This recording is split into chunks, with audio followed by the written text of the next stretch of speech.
This is a Women with Disabilities Victoria podcast. We acknowledge that these podcasts were recorded on the traditional lands of the First Nations people of this country. We acknowledge their elders, past, present and emerging. We acknowledge that sovereignty has never been ceded, and this is and always will be Aboriginal land. From the Outskirts is a series of podcasts featuring women with disabilities who live and work in regional Victoria. I'm Liz Wright, a disability activist and advocate. I'm also the manager of community inclusion and women's empowerment at Women with Disabilities Victoria. All the interviews were recorded in each person's home or workplace, so from time to time there is unexpected background noise. Musician, writer, speaker and disability advocate Eliza Hull wants to change the way the world views disability. She is honest, interesting and talented. Enjoy Eliza's story. During this episode, you will hear the sound of heavy rain as there was a massive downpour during the interview. My name is Eliza Hull and I live on Jarrah country. I'd like to pay my respects to the Dja Dja Wurrung people, the elders, past, present and emerging. I'm really curious to know how, with your creative career, writing, singing, how you managed to live and work rurally whilst you're trying to be on the main stage, because, literature and singing, that kind of stuff needs a broad audience. So how does that work for you? I think there's real benefits of living regionally, and those are that you almost have more space mentally to be able to create. So, being able to be around more nature and things just to be far more easier in many ways. For instance, as soon as you go out in your car, you're not stuck in traffic for hours. You generally, it takes about 5 minutes to get anywhere really in Castlemaine. But there's also barriers that come with living regionally, and that is that you're just not really amongst it. And what I mean by that is that, especially in the music industry, it's really part of your career to really go out and network or go and see other artists, to be more inspired by those artists and build connections and community. And that's definitely something that, since moving regionally, I feel like I've lacked. It also means a lot more travel. I've realised just how much of a toll that's taken, that constant travelling down the Calder to Melbourne. It takes a while and it is exhausting in the car, and then also flying. And I think that is only exaggerated because I have a disability. What sort of disability do you have? I have a Charcot-Marie tooth, so I've had it since I was 5 years old, and it's a neurological condition, and it means that the messages aren't reaching certain parts of my body, especially the extremities, so my feet, my legs, my hands and arms. I think a lot of people think that it only affects my legs, but because of the way that I walk, I think that's the most visible part of my disability. But it's actually a whole body disability that affects everything. So that would add to fatigue with lots of travelling as well, and managing new environments. So if you were sussing out going somewhere to play or needing assistance to get on and off stage, things like that, often those environments are kind of hostile to musicians with disability because a lot of infrastructure is not there. It's better than it was, but it's still not great. Yeah, absolutely. That's why I really am advocating more and more for venues to list how accessible their venue is, and I even asked them even if it's not accessible, can you list that on your website? Can you state if there's a step up into your venue, or 2 steps to the toilet, or so I have that knowledge before I come to the venue, and it's not up to me to constantly get on the phone and ask. But you are right, a lot of venues are very, very inaccessible, and when I think about venues that I want to perform in that are accessible, it's very hard to count them on even, one hand, to be honest. There's just such a shortage in that space. But you're right, it's changing. It's slowly changing. Some venues have been more forthcoming in wanting to learn more. Like if you look at the Corner Hotel website, I mean, they have a great accessibility kind of legend there that lets you know what functions they've got there. Northcote Social Club is another place that you can get in and participate in and has an accessible bathroom and things like that. But a lot of places just don't. Absolutely. And it's difficult. Yeah, Northcote Social and Corner Hotel are run by the same people. So that's why you would find they have a very incredible person spearheading that. Anyway, she's fantastic, and she really wants to make sure that the venue's accessible. And I just love the way they've set that out with photos and descriptions and really detailed information.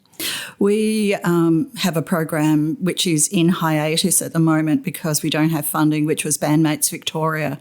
And we did a lot of our meetings with bandmates at the Northcote Social Club, and staff were so willing to learn and came to our training and so gracious about, oh, well, our job should be bigger than it is right now, and we should be able to serve people who maybe lack communication skills or have literacy or cognitive issues, or we'll serve you at the table if you can't get to the bar. I mean, I think they're terrific. Absolutely, yeah. And I recently played a show at the Corner Hotel, and it was a show that was promoted as and really was a great accessible show for people with disability. And it was interesting because I think it's all well and good to say that you're in an accessible venue, but how do you treat people when you're in that venue is really another way that venues sometimes miss the mark. Yeah. But my experience, I performed and then I went up the lift, which was so great, up to the first level, and had dinner with my family and friends. And as soon as I walked in, they just straight away said to me, is there anything we can do? What do you need? Yeah, it was just like very friendly in a way that made me feel like very included, and it was like a very safe place. Yeah, that attitudinal change is just one aspect of the whole accessibility kind of world of training and development. And if you can't get the attitudinal change in staff, doesn't matter how brilliant the environment is as far as infrastructure, if you still feel uncomfortable or ignored, it's not a pleasant experience. True. So let's talk about your latest book. You've got it in front of you there. Would you be able to give us, tell us a bit about the book, and also perhaps a little reading and some image description would be lovely. Wonderful. Yeah, so Come Over to My House is the name of the book. The idea, I guess it came from two parts of my life. One was that I had edited and created a book called We've Got This, Stories by Disabled Parents, which featured 25 parents that were disabled or deaf or chronically ill. Thanks for asking me, but, whatever. I know, and there's so many people that I wish I had, so there you go. Volume 2. Yes, there could be a it could be parenting 20-year-olds. Yeah, that could be a book in itself, couldn't it? So I guess I met so many families and also had met so many others when I did the ABC series of the same name, and going into people's homes and being a disabled parent myself, you realise that we really have to be creative, don't we, in the way that we parent and the way that we live our lives. We have to problem solve and be flexible, and I think parenting requires that no matter whether you have a disability or not. And when I went inside each family's home, I realised just how adaptable people with disability are. And so in the homes of this book, Come Over to My House, which is a children's picture book, it shows each family in the book and adapting really and being creative. And are they all real families? They are, yes. Oh, yeah, great. Yeah, they are. Also, based on my lived experience as a child as well. So in the first spread, you see a character that is a wheelchair user, but also uses a frame. And so during my primary school and high school years, I used a wheelchair at times. So that was really the only character that I based on myself, and then the others were based on either friends or people that I met through We've Got This. Yeah. And I was also doing some consultation work with Play School for a little bit, and I had an idea that when you go through the windows, each window, I thought, wouldn't it be great if you went into one of the windows and a child answered the door and said, "Come over to my house," and inside my home, my mother is blind, and so that was that initial idea, which didn't eventuate, but that kind of led me to want to create a picture book. And so I approached a children's author, Sally Rippon, who now lives in Castlemaine, which is wonderful. Was she living here at the time of the writing of the book? She was living here as well as Melbourne at the time, and now she's lived here permanently. And she's just such a great person and ally, because she really is very hungry to learn and wants to listen, but on top of that, she just knows how to really reach and speak to children. And so it was just like such a collaborative effort. I think people go, how do you co-write a children's book?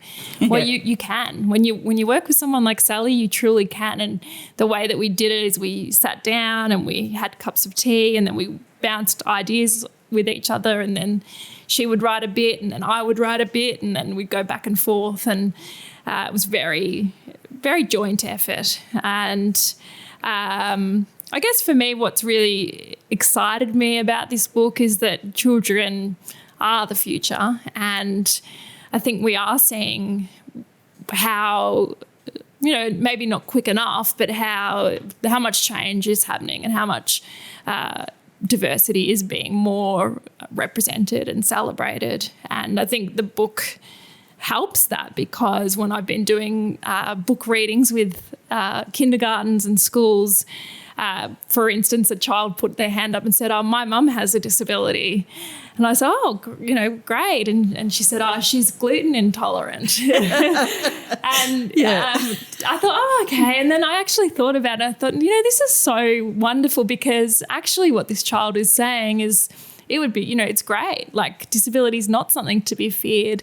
Disability is a wonderful part of life, and I don't fear it. In fact, my mother is disabled. And obviously also, the gluten intolerance is something that the family's all aware of, and it's not like an invisible secret thing of mum makes just dinner for herself and doesn't talk about it. Yes. And, that's great. Yeah. That would have made me laugh. Yeah, it was very funny. But I think, ultimately what I've seen is just the children are just like, they're very, very, very inclusive and excited by the book, and ask lots and lots of questions, and of you as well as the book. Yeah, absolutely. Yeah. Like, how do you walk? Yeah, why do you walk like that? And wanting to learn. And I've also been, when I've been talking about the book, I've been describing the social model of disability as well. Brilliant. When I talk about the book, because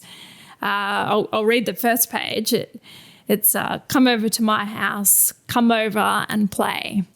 I'll show you around. You can stay the whole day. We'll swing on the swing set and splash in the pool. And then I'll race you inside where my bedroom is cool. And on the page, you see a wheelchair user who is splashing in the pool with their friend, and then using a walking frame to join their friend on the swing, and then they're racing up a ramp into the house. And I just spoke to the kids when I spoke on that page around the difference if that house didn't have that ramp, and what that would look like, and how that would then affect that person with disability. And I think it's a great way to show that it's not the person that needs to change, it's the world. And if that house didn't have a ramp, that person would not feel as included. It's really good to get kids at a young age, and it's really good to get them thinking about how things are and noticing things so that they can bring it up, because it has that flow up effect as well as the flow down effect if you're talking about the social model. I often tell the story of going to my family for Christmas, and it was extended family, and I didn't expect that they would be having the Christmas get-together up 4 steps right at the back of the yard, and I couldn't get up those steps, and I'd either have to crawl or get someone to help me. And I got very emotional because I guess I was thinking, oh, this is my family. Like, this is not where I thought I would feel excluded. And it just showed me that the difference of what that would look like if we had have had it, on the entry level part where I didn't have to navigate steps. I wouldn't have had that experience. I would have just been able to join my family and sit down and have a glass of wine. Well, let's talk about that emotional experience, because I'm pretty sure all of us with disability have had that at times where the simplest thing becomes the hardest thing. 4 steps is 4 steps and other people just don't even notice it. Or the tiniest writing or holding up something for someone that's vision impaired, far out of their range of vision, can sometimes just bring this well of, it's not grief, but it's like, not even resentment. I don't know what it is, but it's like, what about me? Yeah, it's such a, like, here. How can we name that word?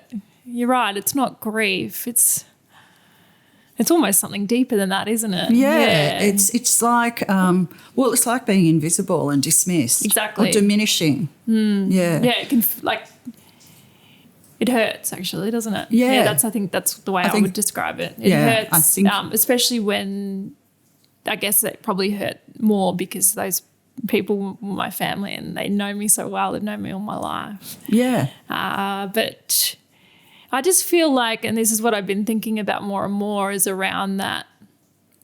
This is a tricky thing to navigate, is around it not being accessible if you need someone to, is it? I'm asking. I think it's a really interesting thing to talk about. But like around, for instance, I was at an event ceremony and I was nominated for an award.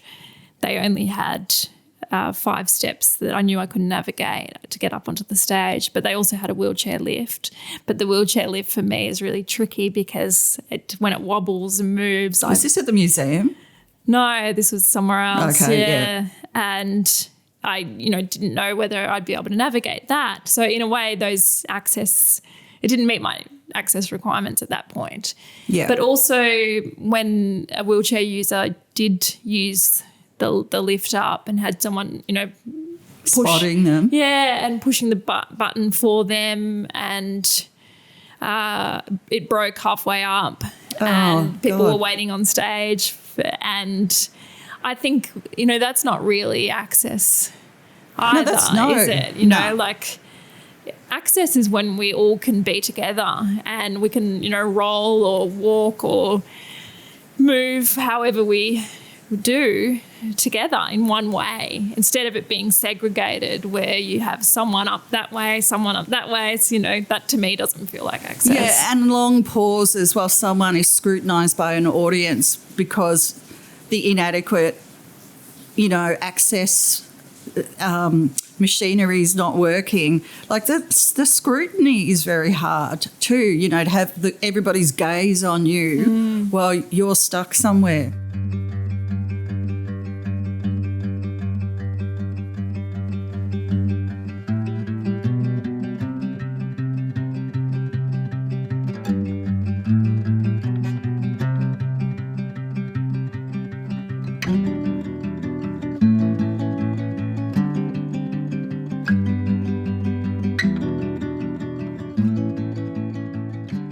When you go and do your readings with kids and classes, do adults interact and talk to you about the book as well? Like particularly if you're selling books, or is it mainly the children who interact with you? I think, parents do as well. And I like hearing parents' stories about how their children are interacting with the book.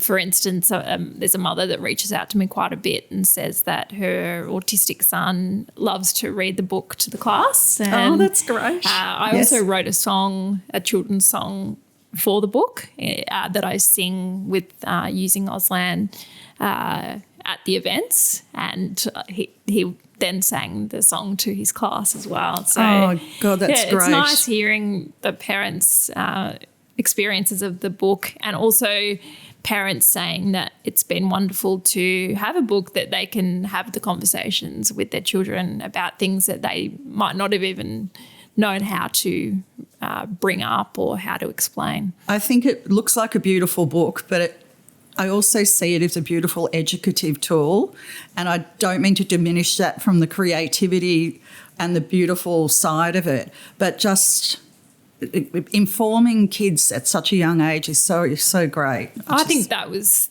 the main aim of it. Yeah. I think it was just lucky that it reads really well, but also the illustrations are really colourful and vibrant and beautiful. But ultimately, the idea was to make it be a conversation starter. How did you find your illustrator? We wanted to make sure that we had someone from a diverse background, so that was definitely a priority. And that didn't necessarily mean a disabled illustrator, which it would have been wonderful, and have been planning for future to. I've a bit broadened my network in that space just recently, which is great. But this particular illustrator lives in Tasmania, and his name's Daniel Gray Barnett, and he's a person of colour and also in a same-sex relationship. And he's right. Okay, so you're ticking some boxes. Well, he said that he hadn't really thought about all of these things himself about disability, but he was just so open to taking on all my ideas, and he was very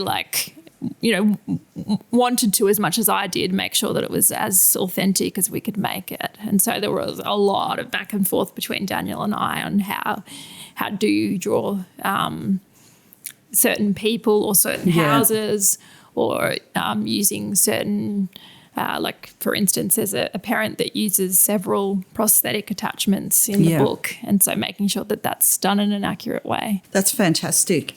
I'm going to move on to music now. So you're working on an album for release next year. How are you going with it? It's been a really long process of let's get in the studio for 2 days and then not see each other for a month and then come back again. But it was really the only way, because the producer I'm working with is quite busy, and also I'm juggling all my advocacy work, putting out a children's book, putting out We've Got This. And having a family and living regionally, so living away from where the studio is in Melbourne. But it's coming to a close, and the aim is that it's finished by the end of the year and is released next year.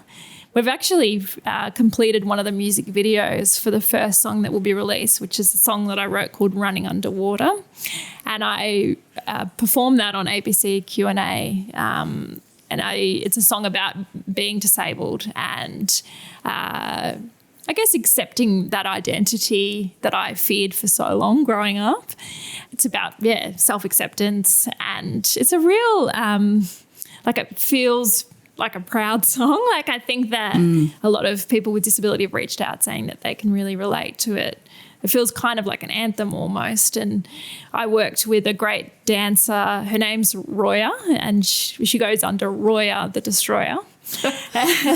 Great. Yeah, and she's a great disabled dancer, and she has one leg and can move like I've never seen before, somersaults and a lot of floor work, handstands with one arm, and just an incredible person. And so she's she's an exciting person. I think she's in your film clip. Yeah, so her and I worked together and choreographed a whole dance piece to the song. And at the beginning of the clip, I walk in singing live the song and sit at the piano And then she walks into the huge, kind of like a warehouse space, but I don't notice her because in a way she's not real. She's kind of like the alter ego, the version of myself that is moving differently and also discovering her own identity in a way. But really it's kind of like what I'm feeling. She's kind of what I'm feeling. And then she joins me on the piano right at the end. But again, I don't notice her because she's like almost like a ghost. And it's really, I'm so proud of this clip. The whole pride thing and the idea that this song is an anthem and self-acceptance and self-determination and all of those things, it's a really interesting concept because we all come to it at different times. And sometimes there's catalysts for it, or sometimes there's peace. Sometimes people just find peace with themselves.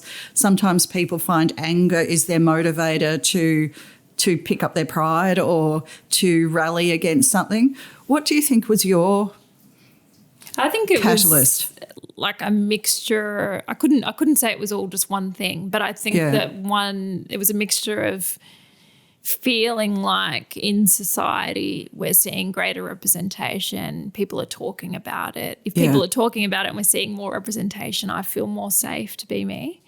I feel like I won't be discriminated against because I have been discriminated against so much. And I think it was that, and also having a family, like having kids and finding a partner that I could really trust and feel accepted by, and also wanting to model that for my children, that authentic self, and feeling like if I'm not myself, then what is that modeling for them? Because I really want them to be whoever they are or become. So there was a mixture, and I'm so glad now that I don't hide it and I don't hold that weight. It's so lightening, isn't it? And by lightening, I mean when it's gone or you don't feel it all the time. I mean, your story before about family not paying attention to your needs for a family occasion. There's little glitches like that, but when you kind of come into your own, there is a lightness that comes with it. Yeah, I guess for me, it was sometimes it felt like looking back and I realised how ridiculous it was at times where I'd be at an event and I would be standing there and for me, even standing can be hard, so I'd be holding onto a table, but as soon as someone that I really respected turned away and went to the toilet, that was when I could move. Yeah. So that's how much I would be really hiding. masking. Yeah, so that then they wouldn't see the way I walk or move.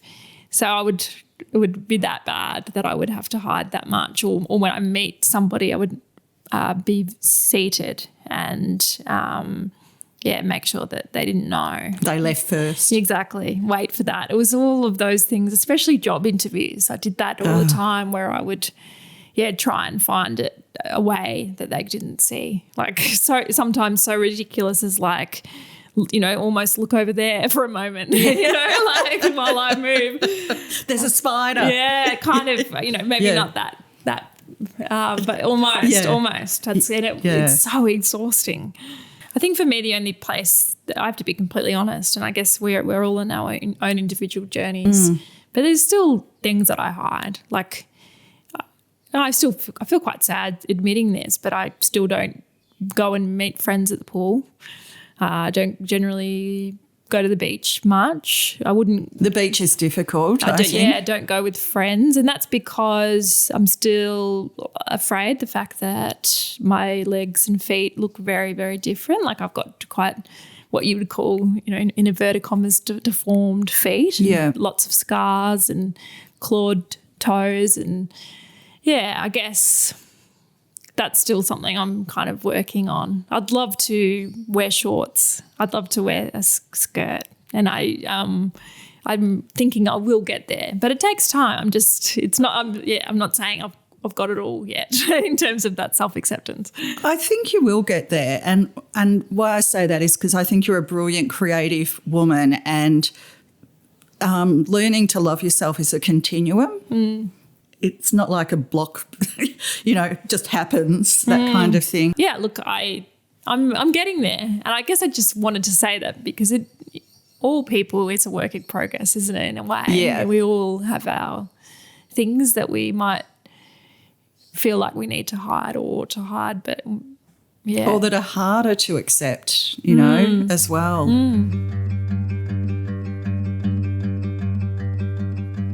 To find out more about Women with Disabilities Victoria, go to wdv.org.au.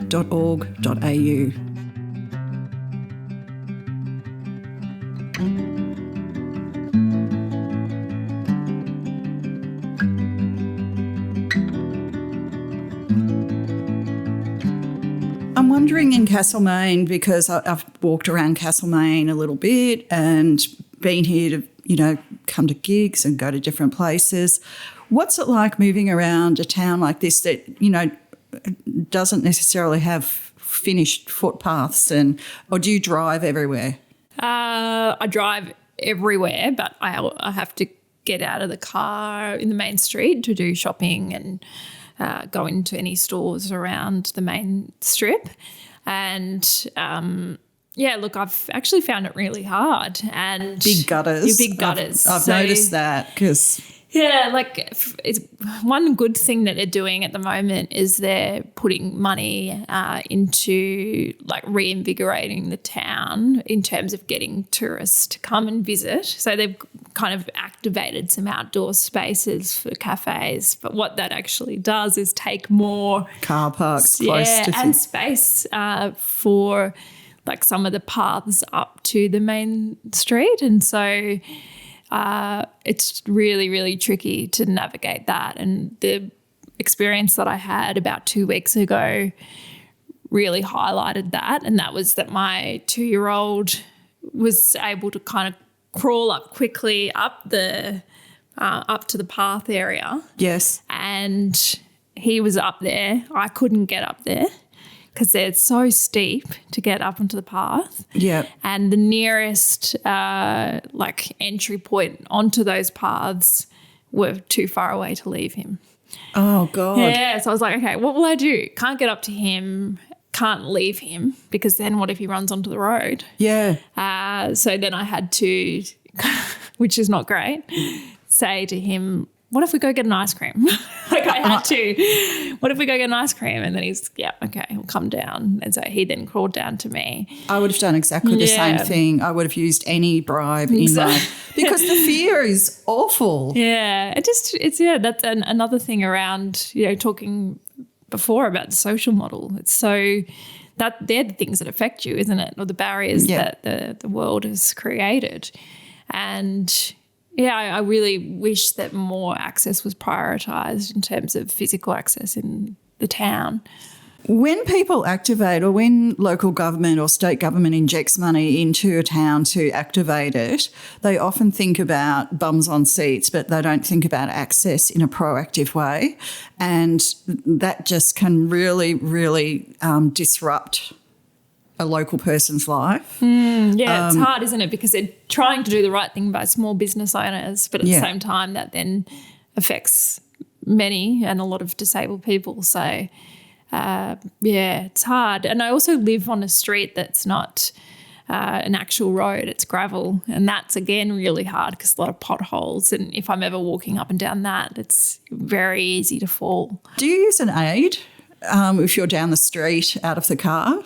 Like a stick or something? No. I just finally ordered a stick. So I use walking poles. So when I'm doing like a big, even just a big is probably not very big to some, but just if I'm going for a walk with the family, I'll take the walking poles.